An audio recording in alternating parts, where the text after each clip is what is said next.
Hello, hello. This is Jen Sugarmeyer, your host of Higher in Heels. And here we are. We are live. It is Thursday if you're watching this live. And I don't know what day it is if not, but I am happy to be here. We've been talking about daring to be different this week. And I love this topic because it is so relevant to every single one of us. Because the truth is, we are all unique. There's only one of you. That's it. Flat out, there is only one of you. And I would encourage you to go back and listen to some of the episodes earlier this week where we talked about why that's just so amazing and the value that only you can bring and really stepping into your difference and when you fully embrace that, how your world changes. So today I want to talk about self-acceptance and how do we get there? Because sure, in concept, yes, I dare to be different. I want to be different. I want to own myself for who I am. But what is that journey that we take in order to get there? So I would love if you would subscribe, and if you would share this with your friends. We are here live every single morning talking about things that are mindset and just helping us get intentional for the day so that we can walk out and go kick butt. And the truth is, ladies, there are things that we struggle with, and those are things that we're going to talk about on the show and that we struggle with more than men. Things like confidence, asking for more money, just standing in our own success. These are things that Forbes has said that women struggle with. And so we're just putting everything out on the table and we're talking about things that maybe I've researched, maybe you've written in and said, "Hey, I want to learn more about this. I want to talk about this. Hey, can you coach me on the air?" And so if you've got topics, go to higherinheels.com and you can email us from there and we'll talk about these things because we want to create an environment and a safe space for everyone to come to talk about things that are relevant to them and for us to just elevate our lives because that's what this is all about. And the truth is, we've seen so many leaders and mentors leaving the workplace because, quite frankly, burnout happened in 2020. And so a lot of people left corporate. They're like, I'm doing my own thing, which means that they're still out there, but maybe they're just doing their own thing. So who do you have to look up to in the office or in whatever line of work that you're in? And I've heard this over and over, especially from the younger generation. I've heard, well, who do I go to? And so people are finding groups and all that, which is great. This is a daily show where we get deep into the mind. And I don't hold back. We're just going to talk about it for what it is. So I would love if you would like and subscribe. So with that said, so we're talking about self-awareness. So I love this quote. I gave a speech on this yesterday. I'm a confidence coach as well. And so transformational confidence coach. And so I gave this speech on confidence and I gave 3 tips to finding your confidence. And one of them was knowing thyself. So I thought, you know what, this will be a great topic for today. And I love this quote from Sun Tzu. I probably said that right. S-U-N. His last name is T-S-U. And then presumably that's a man. Know yourself and you will win all battles. Know yourself and you will win all battles. So in order to win, I just have to know myself. That's what that says. Yes. Okay. So I want to win in this world. I want to go out and just be comfortable, accept who I am. And all I have to do is just know myself. That's the path to self-acceptance. It's just, I know myself and I win. So how do we even get there? How do we start to accept ourselves for who we are? How do we know ourselves? And the first thing I would argue is you got to take ownership. You got to take accountability. This is all you. All the way from your toes, if you got toes, all the way to the top of your head, maybe your hair if you got hair. You got to take ownership. And we spent a whole week talking about ownership and accountability and how powerful that is. So I would encourage you to go back and listen to those. But why do we need to take ownership? It is a powerful position to be in. When we are there blaming other people, we're telling our brains that we're the victim. The world was against us. And maybe it could be something with another human being, or maybe you stepped in dog poop. Oh, the world is out to get me. How many times have we said, boy, that always happens? It's like the world is out to get you. Oh, I never win. These are statements that victims tend to make. So we want to take ownership of everything that is going on in our space, good, bad, or indifferent. And it doesn't mean necessarily that you always did it. And some of the examples we talked about when we talked about ownership and accountability was, a CEO, when something happens in the company, it's not necessarily that the CEO was the one that did that, but the CEO is responsible for working out that situation. So there's a level of accountability as we start to know ourselves that we just have to take ownership. So ownership, accountability, like this is me. I own all of this. I own my decisions. I own my moves, my actions, my thoughts, my words. I own all of them. And really start to pay attention where you are blaming other people. And when you do that, it's giving away your power. I like to use the example of crazy drivers because there's a lot of them, and I think most of us can relate. I would get angry at these drivers. That jerk, that jerk. And I didn't realize, and sometimes like this anger would stay with me for a long time. And I didn't realize that I wasn't taking ownership and accountability of my feelings, that I was allowing anything to come in and do anything that it wanted to me. This car just came out of nowhere. So I got angry. I didn't realize that I didn't have to get angry, that I had another option. But I allowed that to get me angry. And I'm like, it's that car's fault. That person, that thing made me angry. I didn't have to get angry. So I blamed this car, this person that I can't even see. I blamed them. You know whose fault it was for getting angry? Me. It's my fault because I allowed it to happen. I could have just let it go because it's not an important thing. Here's this car that's coming by me and who cares? I can't even see what it looks like. And I've allowed it to steal my joy and take my happiness. And I don't even know what the person looks like. It sounds crazy when you break it down that way. But you own every thought, every feeling, every action, everything about you. And that's a concept that it can be a lot for us to wrap our head around. So onto point number 2, we got to get honest with ourselves. We have to. There's no lying to ourselves. I think about some people that go to the doctor, and I've done this too. Like, we don't want to tell the doctor the truth. I've seen it over and over. You try to, get in shape right before you see the doctor so that you can have a good physical. Is that really how you are? I mean, it's good motivation if you're trying to get in shape or do whatever. Absolutely great motivation. And I would never discourage you from getting in shape or eating healthy or whatever. But are you trying to prove something? Are you trying to hide something? If you really want the doctor's honest opinion, then you got to get honest with the doctor. The doctor needs to know your full medical history. The doctor needs to know everything that's going on with you. Not just today, but yesterday and the day before. What were some of those life habits that you chose?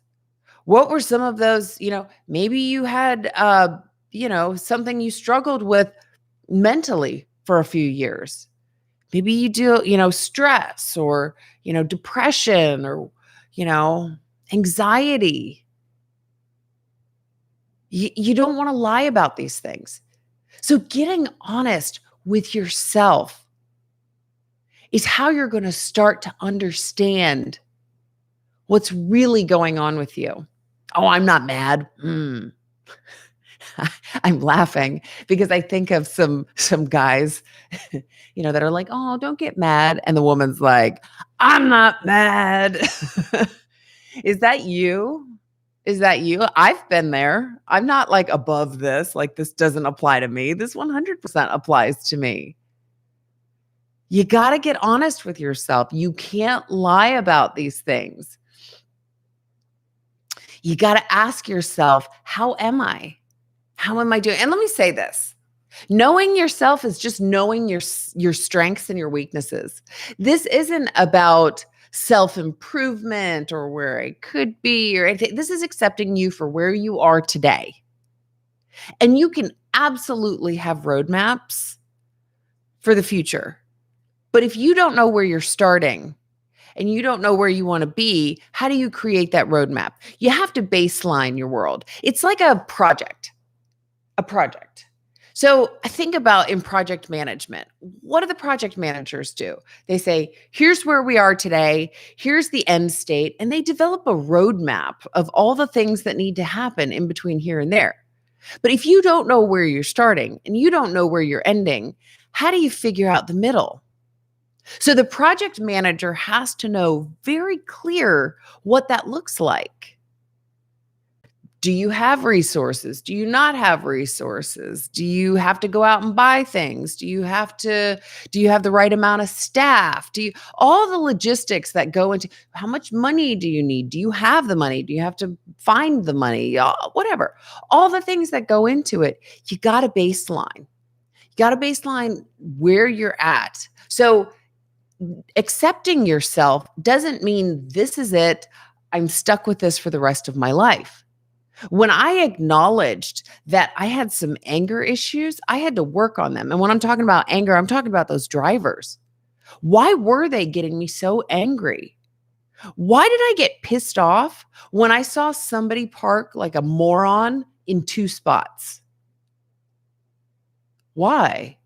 Why did that bother me so much? When you circle the mall parking lot and there are no spots and you find that one person that's parked in two spots and you're like, that guy, I'm gonna kill him. Because you're like, I could have that spot. But truthfully, somebody else would probably have that spot because that person's car was cold and they looked like they had, been there for a minute and you just got to the party. But it's little things like that. Like, why did I let these things anger me? It's not that they angered me. I allowed these things to happen, but I didn't take that ownership. But once I acknowledged my baseline of, hey, this is where I am, I'm like, that's not who I want to be. So I had to take ownership. I had to get honest. What's going on with me? And asking myself, and not quite the topic we're talking about, but if we're talking about self-improvement, is this who I want to be?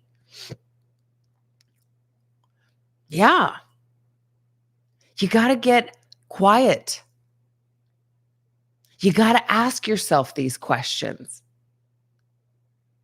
That's the only way. So third thing is getting quiet. You got to get honest. You got to take ownership and you got to get quiet. What is going on with you?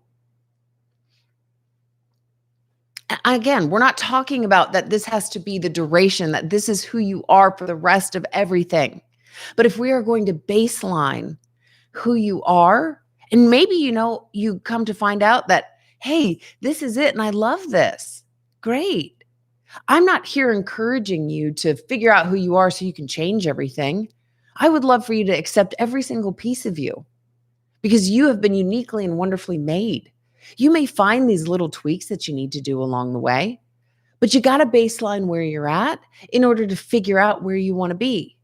I didn't like having that anger. I didn't like walking by my coworkers and going, you're an idiot. I didn't like that. It didn't make me feel good. But I can't lie about that to myself. Oh, that doesn't happen. I don't judge my coworkers. I lied to myself for a long time because I didn't want to think that that was me. It just didn't feel good. I was just going through life and running through it. I didn't think, oh, wow, yeah, I'm actually judging people. And how does that make me feel? Not good. No. Why am I so consumed with everybody else? This game of life is you. It's you. It's why you take ownership and accountability. You're not worried about other people. This is your lane of life. You stay in it. What happens when you start merging lanes? It's like working with that coworker and you're like, dude, this is what, stay over there. That's your job. This is my job. I mean, how obnoxious. You know what I'm talking about. That person that's just like veers into your lane. Maybe you're actually driving and that person's like, I'm coming over. And you're like, you didn't signal, you didn't tell me, and you almost hit me. Like, stay in your lane. Like there's rules to the road. Stay on them. And that's that. This is your lane.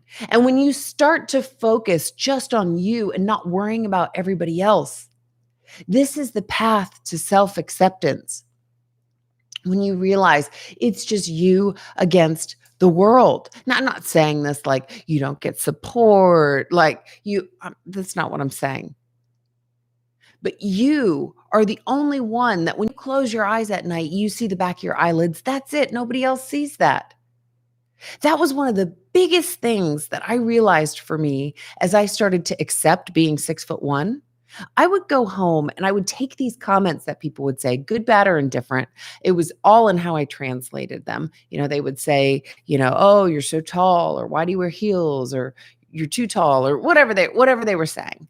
And I would translate it very negatively. And I would go home and I would cry.